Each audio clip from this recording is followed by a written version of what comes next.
مول محمد بسم اللہ الرحمن الرحیم انا انزلناہ فی لیلۃ القدر وما ادراک ما لیلۃ القدر لیلۃ القدر خیر من الف شہر تنزل الملائکۃ والروح فیہا باذن ربہم من کل امر سلام ہی حتی مطلع الفجر۔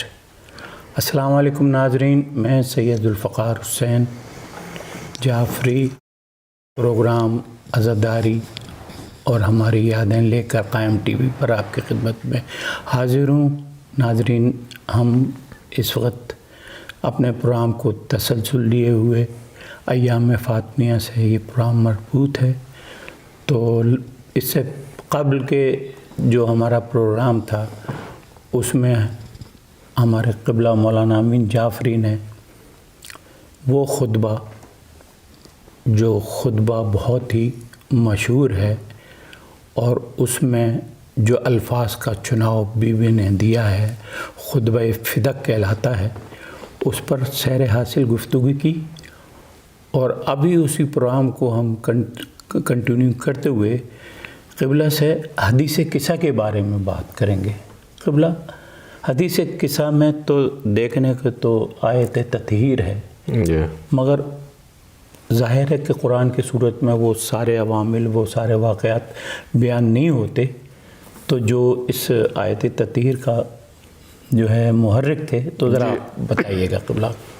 اعوذ باللہ من الشیطان الرجیم، بسم اللہ الرحمن الرحیم، الحمدللہ رب العالمین وبہ نستعین، الصلاۃ والسلام علی خیر خلقہ واشرف البریۃ سیدنا و مولانا حبیب قلوبنا و طبیب نفوسنا بالقاسم المصطفیٰ محمد اللہم صلی علی محمد و آل محمد وعجل فرجهم وعلی آل بیتہ الطیبین الطاہرین المعصومین المظلومین المنتجبین لا سیما بقیت اللہ فی الارضین ولعنت اللہ علی اعدائهم اجمعین۔ بسم اللہ الرحمن الرحیم، قل هو اللہ احد اللہ الصمد لم یلد ولم یولد ولم یکن له کفوا احد، انما یرید اللہ لیذہب عنکم الرجس اہل البیت ویطہرکم تطہیرا۔ اللہم صلی علی محمد و آل محمد۔ شہزادی کونین کا ذکر، ایام فاطمیہ، کربلا کی مانند دیگر ائمہ کی شہادتوں کی مانند تکلیف دہ دکھ بھری اسلام کی تاریخ باب، کس طرح اس باب کو کوئی درک کرے بہت مشکل کام ہے۔ اہل بیت کے عظیم گھرانے، جتنا عظیم اتنے ہی اس گھرانے پہ عظیم ظلم ہوئے، جتنا عظیم گھرانہ اتنا ہی کم استفادہ اس انسانیت نے اس سے کیا۔ بد نصیبی ہے انسانیت کی کہ ایسے خدا کے شاہکار، خدا کی مخلوقات کو اس انسانیت نے ضائع کیا ہے ابھی تک۔ ان میں سے ایک ہیرا، ایک شاہکار خدا کی مخلوق شہزادی کونین کا وجود مبارک ہے۔ شہزادی کونین سے متعلق ہمارے پاس امام صادق سے ایک روایت ملتی ہے، مولا فرماتے ہیں کہ انا انزلناہ، جیسے آپ نے تلاوت فرمائی، اس کی تفسیر بیسیکلی شہزادی کونین کی ذات مبارک۔ تفسیر فرات کوفی میں امام صادق سے مروی ہے کہ انا انزلناہ میں لیلۃ القدر یعنی رات سے مراد فاطمۃ الزہرا ہیں، ان کی ذات گرامی، اور القدر ذات خداوند متعال کی طرف اشارہ، لہذا جسے بھی فاطمہ کا حقیقی عرفان حاصل ہو گیا، مولا فرما رہے ہیں اس نے لیلۃ القدر کو درک کر لیا۔ آپ کو فاطمہ اسی لیے کہا جاتا ہے کہ لوگ آپ کی معرفت سے عاجز ہیں، پہنچ نہیں پاتے۔ فضائل فاطمہ قرآن میں بے تحاشا جگہ جگہ پر ہیں جن کو درک کرنے سے ہر انسان عاجز ہے۔ اس وجہ سے ہمیں ایک حدیث قصہ کی معروف تحفہ ملتا ہے۔ کہتے ہیں کہ حدیث قصہ شب جمعہ پڑھیں، مومنین جمع ہوں، عرفہ کی خاص یہ ایک روش ہے، قم میں رہنے کا شرف ملا۔ شب جمعہ حدیث قصہ مومنین کو بٹھا کے کھانا کھلایا، گھر جائیں، اور آپ دیکھیے کیا ہوگا۔ ایک واقعہ ہے ایران عراق کی جنگ کے دوران کا، حدیث قصہ سے مربوط۔ وہ قصہ، وہ چادر جو جناب سیدہ کی چادر ہے جس میں رسول اللہ تشریف لائے اور دیگر اہل بیت تشریف لائے، اور اس کے بعد سے اس ذکر کی برکت کے لوگ اپنی مشکلات کو دور کرتے ہیں۔ ایران عراق جنگ ہو رہی ہے، بارڈر کے اوپر ایک چھوٹا سا شہر ہے جس میں چھوٹی، جسے ہم کہتے ہیں کاٹیج انڈسٹری، چھوٹی چھوٹی فیکٹریاں لگی ہوئی ہیں پلاسٹک کی، کیلوں کی. اس شہر کے لوگ علماء کے پاس آئے قوم اور ان سے کہا کہ اگر عراقیوں نے ہمارے شہر پہ بم گرائے تو یہ ڈسٹرائے ہو جائے گا سارا. کوئی ایسی چیز بتائیے ہمیں کہ ہم حفاظت میں آ جائیں، ہماری تمام یہ انڈسٹری محفوظ ہو جائے اور ہم پورے ملک کو جو سپلائی کر رہے ہیں اس جنگ کے سخت ماحول میں، انقلاب کے فوری بعد. علماء نے انہیں ایک چیز بتائی، کہ جاؤ حدیث قصہ شب جمعہ پڑھو، مومنین کو بٹھاؤ، کھانا کھلاؤ. اور کہتے ہیں کہ کچھ عرصے بعد عراقی ایئر فورس کا ایک جہاز ایئر فورس کا گرا. جہاز گر کے تباہ ہو گیا. اس کا جو پائلٹ تھا اس نے ایجیکٹ کیا اور زندہ سالم زمین پہ اترا. اس کو ایرانیوں نے گرفتار کر لیا. جب اس کو گرفتار کر کے واپس لے جانے لگے تو انہوں نے دیکھا، پائلٹ نے دیکھا اور سوال کیا کہ یہ جو جہاں سے تم مجھے لے کے جا رہے ہو یہ شہر ہے؟ تو انہوں نے کہا ہاں بالکل شہر ہے، بہت بڑی انڈسٹری ہے یہاں پر، کاٹیج انڈسٹری ہے، چھوٹی سی صنعت ہے یہاں. یہاں کہیں بہت بڑا کوئی پانی کا منبع ہے، کوئی بہت بڑا پانی ہے یہاں، کوئی حوض، کوئی جھیل، کوئی سمندر؟ اس نے کہا نہیں، یہ سب خشک ایریا ہے، یہاں کچھ نہیں ایسا. عجیب بات ہے، مجھے جب آرڈر ملتا تھا کہ جاؤ اس علاقے میں بمبارڈمنٹ کرو، گراؤ بم، اور میں یہاں پہنچتا تھا تو مجھے پیچھے سے میرا کنٹرول ٹاور کہتا تھا بم گرا دو یہاں پر آبادی ہے، یہاں پر کاٹیج انڈسٹری ہے، یہاں پر کارخانے، کمر توڑ دو ایران کی صنعت کی، اس علاقے کی صنعت کی. میں دیکھتا تھا پانی، مجھے پانی نظر آتا تھا، میں منع کر دیتا تھا کنٹرول ٹاور کو کہ کیوں اپنا اسلحہ ضائع کر رہے ہو، پانی ہے یہاں تو پانی ہے. تو کیا قضیہ ہے؟ جو لوگ بیٹھے تھے انہوں نے بتایا کہ دیکھو یاد ہے ہمارے علماء نے کیا کیا تھا؟ انہوں نے کہا تھا حدیث قصہ پڑھو، یہ اس کی برکت تھی. تو حدیث قصہ ہمیں شہزادی کونین سے ایک تحفہ ملا ہے. جی ہر انسان کے لیے مشکلات آئیں حاضر ہے حدیث قصہ. اس حوالے سے جب ہم بات کرتے ہیں شہزادی کونین کی زندگی کی، انا انزلناہ فی لیلۃ القدر کے پہرائے میں، اس کے بعد ایک حدیث ہمیں رسول سے ملتی ہے، فاطمہ تو بضعۃ منی، جس نے فاطمہ میرے بدن کا ٹکڑا، میرے وجود کا حصہ، جس نے مجھے اذیت کی اس نے فاطمہ کو اذیت کی، جس نے مجھے اذیت کی اس نے خدا کو اذیت کی. تو اس سیکوینس کو آپ لے کے جائیں تو کسی شخص نے اگر جناب سیدہ کو دکھ پہنچایا اس کے معنی کیا ہوئے، کیسا اس کا دین بچے گا، کیسے اس کی آخرت بچے گی، کیسے وہ روز محشر خدا کے سامنے شرمندہ ہوگا. ہم نہیں اس بات کو سمجھ سکتے، درک کر سکتے. ہم نے پہلے بھی عرض کیا کہ ہمیں ان کی فضیلت کا صحیح معنی میں ادراک ہی نہیں ہے، ہو نہیں سکتا اور نہ ہو سکتا ہے. تو مگر جو ہمیں آئمہ سے پتہ لگی ہیں ان کی فضیلت، تو ہم تو اسی کو لے کے چلتے ہیں نا. بالکل بالکل. جیسے عموماً ہمارے برادران اسلام کے کئی فرقوں میں کہا جاتا ہے نظر روزہ نظر حرام ہے، نظر حرام ہے. قرآن سے ثابت ہے، وہ نہیں دیکھتے، ان کو نظر نہیں آتا کہ بی بی نے نظر رکھی تھی، امام حسین بیمار ہو گئے تھے کہ یہ صحیح ہو جائیں گے تو ہم سب 3 دن کے روزے رکھیں گے.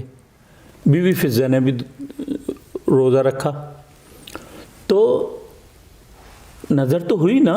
بالکل. اور پھر دوسرے یہ ہے کہ وہ جو انہوں نے خیرات کی اپنی روٹیاں، وہ فرشتے لینے آئے تھے. تو لوگوں کو اتنا تو سوچنا چاہیے کہ فرشتے ان کے گھروں پر یتیم، اسیر، غریب، فقیر بن کر آتے ہیں لینا.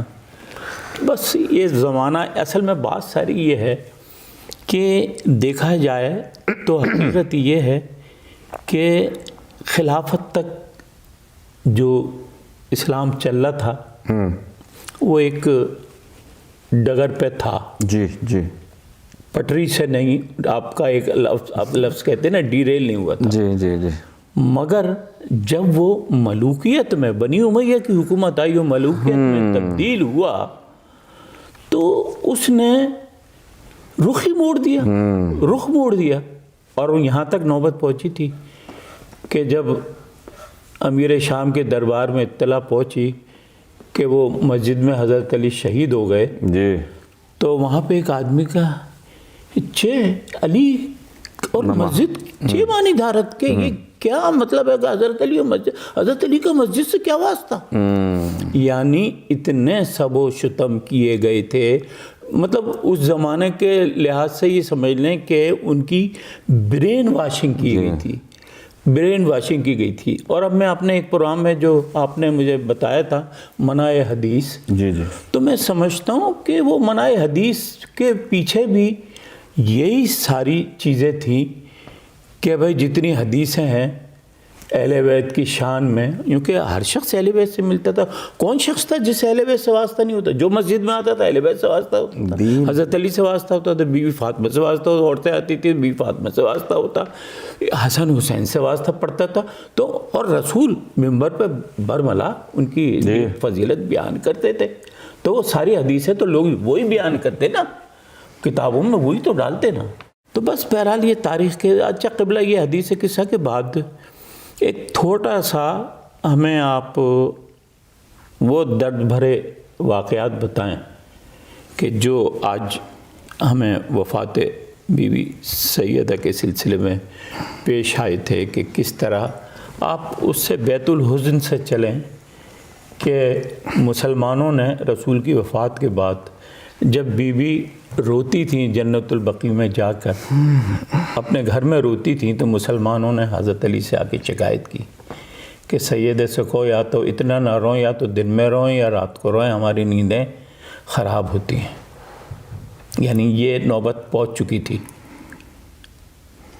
پھر بی بی کے لیے حضرت علی نے جنت البقیع میں بیت الحزن قائم کیا۔ صبح بی بی بچوں کو لے کر، حسنین کو لے کر جنت البقیع چلی آتی تھی، پھر آتی تھی۔ قبلہ یہ دل میں بڑا ایک وہ درد پیدا کرتا ہے کہ انسان حاکمیت کے لیے اتنا بھی گر جائے کہ وہ یہ بھی نہیں دیکھے کہ میرے سامنے کون ہے۔ جی اور وہی روش چلتی پڑی بادشاہوں میں۔ تو مجھے بتائیے آپ قبلہ کہ کیا ہوا اس کے بعد؟